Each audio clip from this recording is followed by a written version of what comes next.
आज 1 मे कामगार दिन ही आहे. हा दिवस आहे त्या प्रत्येक हातांचा जो न थकता काम करतो, जो स्वतःच्या घामाने देश उभा करतो.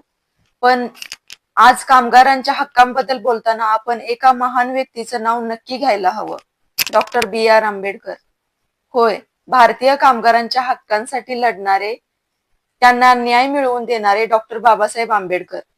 त्या काळात कामगारांची परिस्थिती खूप कठीण होती.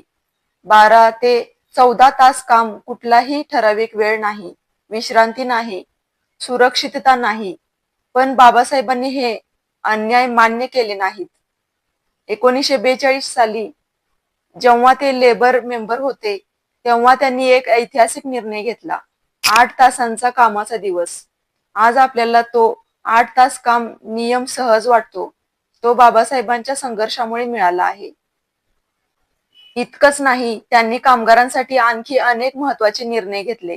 साप्ताहिक सुट्टीची संकल्पना मजबूत केली. कामगारांसाठी मॅटर्निटी बेनिफिट, मातृत्व लाभ याविषयीचा कायदा पास केला.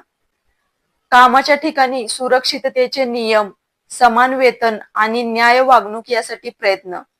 बाबासाहेबांचा विचार खूप स्पष्ट होता.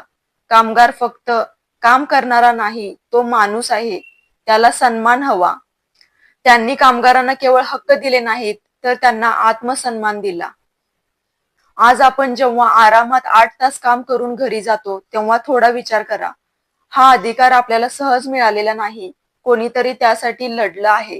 आणि तो योद्धा म्हणजेच डॉक्टर बाबासाहेब आंबेडकर. कामगार दिन आपल्याला शिकवतो मेहनतीचा आदर करा.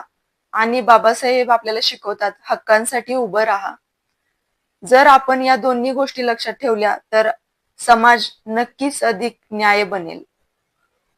कामगार दिनाच्या निमित्ताने सर्व मेहनती हातांना सलाम आणि डॉक्टर बाबासाहेब आंबेडकर यांच्या कार्याला विनम्र अभिवादन. कामगार दिनाच्या हार्दिक शुभेच्छा.